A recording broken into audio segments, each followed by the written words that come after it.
ജ്ഞാനായ കത്തോലിക്ക സഭയ്ക്കുള്ളിൽ ശുദ്ധ രക്തവാദം സംബന്ധിച്ച ഹൈക്കോടതി വിധിക്ക് പിന്നാലെ വലിയ രീതിയിലുള്ള പ്രതിഷേധങ്ങളും വടംവലികളും ആരംഭിച്ചിരിക്കുന്നു. സമുദായത്തിന് പുറത്തുനിന്നും വിവാഹം കഴിക്കുന്നവരെ സഭയിൽ നിന്ന് പുറത്താക്കുന്ന നടപടി ഭരണഘടനാ വിരുദ്ധമാണെന്ന ഹൈക്കോടതി വിധിയാണ് ഇപ്പോൾ സഭയ്ക്കുള്ളിൽ വലിയ ചർച്ചകൾക്ക് വഴിവെച്ചിരിക്കുന്നത്. ഇതിനെതിരെ ശക്തമായ പ്രതിഷേധത്തിന് വിശ്വാസികൾ ആഹ്വാനം നൽകിയിരുന്നു. ഓശാന ഞായറാഴ്ചയായ ഇന്ന് കരിദിനമായി ആചരിച്ചും കറുത്ത വേഷം ധരിച്ചും പള്ളികളിൽ പോയും സമുദായ ഗ്രൂപ്പുകൾ പ്രതിഷേധമറിയിച്ചു.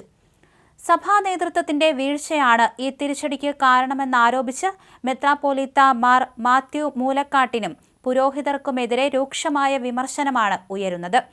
കേസ് നടത്തിപ്പിലെ വീഴ്ച ആരോപിച്ച് മെത്രാനെതിരെ ഇന്നും പ്രതിഷേധമുണ്ടായി. ഓശാന കുർബാനയ്ക്ക് ശേഷം പാച്ചിറ സെന്റ് മേരീസ് ജ്ഞാനായ കത്തോലിക്ക പള്ളിയിൽ ഒരു വിഭാഗം ആളുകൾ പ്രതിഷേധമറിയിച്ചു. മൂലക്കാട്ട് മെത്രാൻ 2000 മെത്രാനായതിനു ശേഷം നമ്മുടെ രൂപതയ്ക്ക് എന്ത് നേട്ടമാണ് ഉണ്ടായിരിക്കുന്നത്? കോട്ടമല്ലാതെ. നിങ്ങൾ ആലോചിക്കണം, ഒരു നേട്ടവുമില്ല.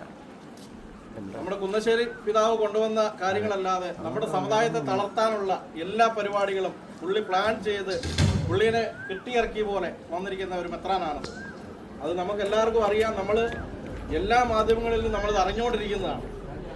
പുള്ളി വന്ന് അന്ന് മുതൽ നമ്മുടെ നമ്മളെ പയ്യെ 25 കൊല്ലം കൊണ്ട് നമ്മളെ ഇല്ലായ്മ ചെയ്യാനുള്ള എല്ലാ കാര്യങ്ങളും പുള്ളി പയ്യെ സ്ലോ ആയിട്ട് പോയിസണിലൂടെ നമ്മൾ ചെയ്തുകൊണ്ടിരിക്കുകയാണ്. ആദ്യമായിട്ട് നമ്മുടെ നിയമ സംഹിതകൾ പയ്യെ മാറ്റാൻ തുടങ്ങി. നമ്മുടെ നിയമസംഹിതയിൽ ഇല്ലാത്ത ചില കാര്യങ്ങൾ അഡീഷണലായിട്ട് കൂട്ടിച്ചേർത്തു. നമ്മൾ കോട്ടയം രൂപത എന്ന് പറയുന്നത് ജ്ഞാനായക്കാർക്ക് വേണ്ടി മാത്രമുള്ളതാണ്. ജ്ഞാനായത്വം സംരക്ഷിക്കുന്നതിന് വേണ്ടി മാത്രമുള്ളതാണ് കോട്ടയം രൂപത. അതിനു വേണ്ടിയിട്ടാണ് 10 പേഴ്സ് മാർപ്പാപ്പ നമുക്കിത് അനുവദിച്ച് തന്നത്. അല്ലെങ്കിൽ നമുക്ക് ഇഷ്ടംപോലെ രൂപതകൾ ഇവിടെ ഉണ്ട്. കോട്ടയം രൂപത നമുക്ക് വേണ്ടി മാത്രമാണ്. എന്താണ് ജ്ഞാനായത്വം? ജ്ഞാനായത്വം എന്ന് പറഞ്ഞു കഴിഞ്ഞാൽ ജ്ഞാനായ സമുദായത്തിൽ നിന്നും മാതാപിതാക്കളിൽ നിന്ന് ജനിക്കണം. അതുപോലെ തന്നെ ജ്ഞാനായ പങ്കാളിയെ ജീവിത പങ്കാളിയാക്കണം. നമ്മൾ ജ്ഞാനായ മാതാപിതാക്കൾ ഇത് രണ്ടുമാണ്. അതായത് ജന്മം കൊണ്ടും കർമ്മം കൊണ്ടും. ഈ കർമ്മമാണ് നമ്മൾ വിവാഹ നിഷ്ഠയിലൂടെ പാലിക്കുന്നത്. ഇത് ഈ ഒരു ആദ്യം ഈ പുള്ളി വന്ന കാലത്ത് ആദ്യം ഇത് രണ്ടും പറയുമായിരുന്നു. നമ്മൾ ആ വീഡിയോ എല്ലാം കണ്ടതാണ്. പിന്നെ പയ്യെ പുള്ളി ജന്മം മാത്രമാക്കി. അത് അമേരിക്കയിൽ വെച്ച് നമ്മുടെ മെത്രാനും സീറോ മലബാറിന് 2 മെത്രാന്മാരോട് ഒരു എഗ്രിമെന്റ് ഉണ്ടാക്കി. അതിലൂടെ ജന്മം കൊണ്ട് മാത്രം എന്നുള്ളതിലോട്ട് വന്നു. പയ്യെ പിന്നെ പുള്ളിയുടെ വീഡിയോകളിലും പുള്ളിയുടെ പ്രസംഗത്തിലും ജന്മം മാറി. നമ്മൾ ചോദിക്കാതെ നമുക്ക് നല്ല റിസൾട്ടുകളില്ല. ഇതിനു മുമ്പ് നമ്മളിവിടെ പ്രതിഷേധ യോഗങ്ങൾ എല്ലാ പള്ളികളിലും നടക്കുന്നുണ്ട്. പുള്ളിയുടെ അജണ്ട 2 കൊല്ലം കൂടെ 27 തീരുന്നതിന് മുമ്പ് ഇത് തീർക്കുക എന്നുള്ളതിലാണ്. ഇപ്പം ശരിക്കും പറഞ്ഞാൽ ഇതിന്റെ വിധി വരേണ്ട സമയമല്ല.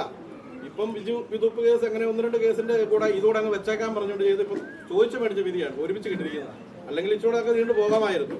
ഇനി അടുത്തതിപ്പം സുപ്രീം കോടതിയിലോട്ട് പോകുന്നു നമ്മളെ പറ്റിക്കും. ഇപ്പം ഇത് വായിച്ചിരിക്കുകയാണ്. എന്താണ് സുപ്രീം കോടതി പറയുന്നത്? നമ്മൾക്ക് ഇല്ലാത്ത, അതായത് നമ്മളിൽ ഇല്ലാത്ത കാര്യങ്ങളെല്ലാം ഇവർ കൂട്ടിച്ചേർത്ത് വെച്ചിരിക്കുകയാണ്. നമ്മളിൽ ദളിതരുണ്ടോ? ദളിതർക്ക് അവകാശങ്ങൾ ഇത്ര ശതമാനം കൊടുക്കണമെന്ന് നമ്മുടെ നിയമസംഹിതയിൽ എഴുതി ചേർത്തിരിക്കുകയാണ്. അത് സീറോ മലബാറിനുണ്ടായിരിക്കാം. അത് നമ്മളിലേക്ക് എഴുതി ചേർത്ത് ഇങ്ങനെയുള്ള കാര്യങ്ങൾ, അതായത് നമുക്ക് എന്താ പറയുക, നമുക്ക് പറയാൻ പറ്റാത്ത വാക്കുകളാണ്.